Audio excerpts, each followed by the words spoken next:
Here with head men's soccer coach Jason Weides to preview the 2013 season. First off, we'll take a little bit of a look back at last year. It totaled exactly 11 wins for the second year in a row, which just won off the school record. Certainly not a bad season, but I know you felt like there were some missed opportunities. What was your overall evaluation of the 2012 season? Yeah, it's something that I think our guys can be proud of, the things they accomplished. But I think when our team looks back at it, we remember what we didn't accomplish, what we missed, and what we were so close to being able to do. And so, on one hand, it was a good, solid season, like you mentioned, but for us, it was a lot of disappointment and a lot of heartache because our self-imposed expectations were so much higher. I don't think other people's expectations were that much higher.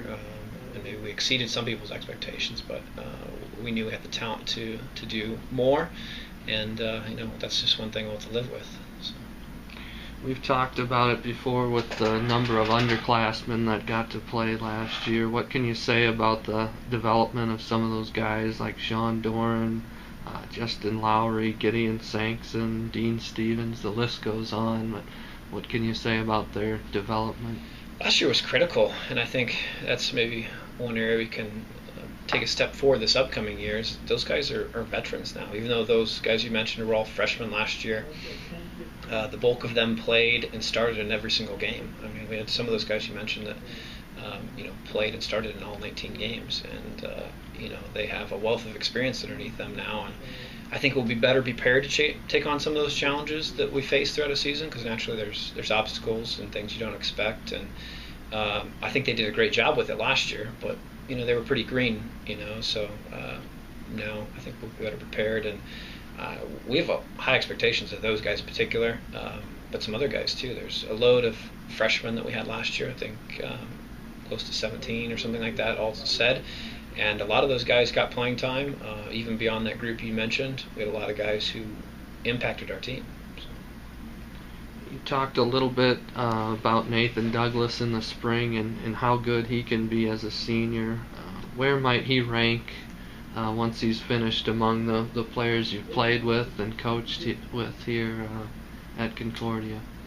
Well, I think you'd have to put him up there with anybody amongst our best, and that he's obviously received individual accolades, but I think he's helped our team grow over the last few years. He's just one of many who's helped our team grow over the last few years. But I think the thing that we love about Douglas is that he's not just performing on the field. He performs in the classroom. He's one of our best students. He's just all around the student athlete that you want. He's in terms of professionalism, he's when it comes to soccer and how to train and those sort of things, he's as professional as it comes. Lose one of your better attackers with Aaron Skipworth, who had a nice career here. Who might step up and be another formidable guy to go with Douglas in that role? Yeah, I think we've got some guys. Certainly missing Skipworth will hurt. He's been a key figure for the last few years, and he's just one of those guys that brings a little extra dimension to a team. But the guys who I think can step up, we've got some returning players who I think can have some big years. We talked about Kevin Sankson before. I think he's a guy who's on the verge of like a breakout type season. Guys like Dean Stevens, who played similar roles up there attacking, whether it was at the wing position or at forward, who's also capable of scoring a lot of goals. And then we've got some other returners, but then some newcomers as well. I think we've got a junior college transfer from Arizona, Donald Landrum, that I think can step in and score goals for us right away. We saw Sean Doran make a significant impact as a freshman last season. Talk about what he brings to the team and how he was able to be successful immediately. He comes from a great soccer background that has high expectations. They in Ireland, it's live, eat, and breathe soccer, and that's kind of what he brought to the table. And he's hungry, especially on game day. He's a competitor, and he obviously brings a big physical presence. And I think from an outsider looking in, people are maybe a little bit intimidated just because of his size and what he brings to the table physically. But he's a lot more than what he brings to the table physically. He's a smart player. He understands and reads the game well, and is really settling into that position. You got a chance to see your returning players play a little bit in the spring. What were some of the positives that came out of some of those scrimmage games?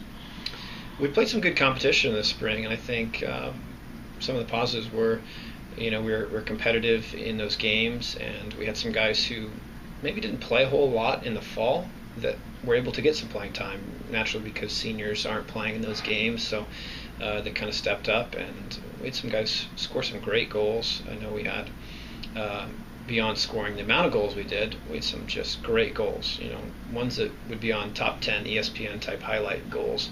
And it was great to see some of these guys step forward and really score some great goals. We battled back a couple times. We had a good record in the spring, but we also put ourselves in some precarious situations a couple times in the spring. But our team showed a lot of cohesion in our ability to respond to challenges, and I think that's something that we'll be well prepared for this upcoming fall. Now at keeper you lose Chris Podlick, but you do have Brendan Buchanan back, who also played a lot. I know you've got some newcomers, so what's the situation like there? What's the competition going to be like at that spot?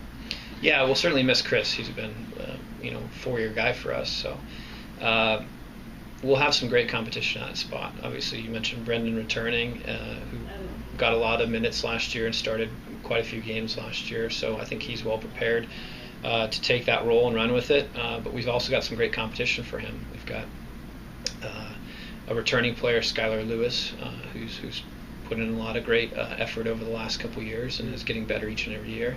And we also have an incoming freshman from Scotland, Mark Horsberg, who we think can come in and compete for that position right away as well. How much do you think you'll be counting on new players this year? Will it be a little bit different last year? Will they kind of add depth, or will you see some of those guys maybe play key roles? I think we'll see both. I think we're counting on a couple guys to add some key roles to us. I think they have the ability and potential to do that. I think there are a few freshmen who will be vying for starting spots, and we expect a couple of them to take those if they live up to their abilities. So we see some impact from freshmen right away. Break down the schedule a little bit as far as how the non-conference lays out. I know there's a trip to Arkansas, and how that non-conference will get you prepared for GPAC. Yeah, we have some tough non-conference games, some competition against top 25 teams.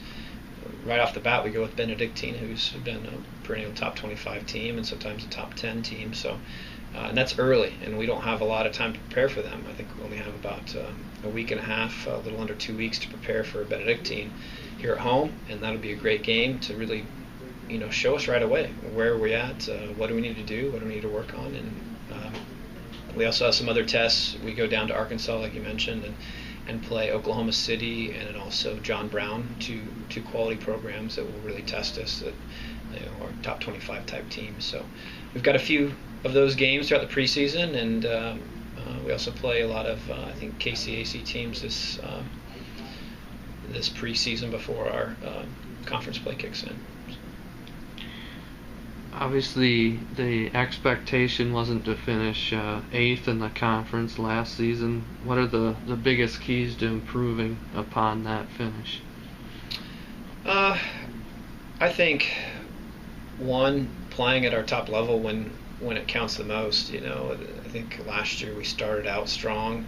Even the year before, you could argue we started out strong and didn't quite play at our best towards the end of the season. And I think that's a key for us, is to obviously we want to focus on that first half of the season and be victorious and do the play to our potential then as well. But the back half of the season is pretty important for us to maximize the potential and keep guys healthy and keep hungry.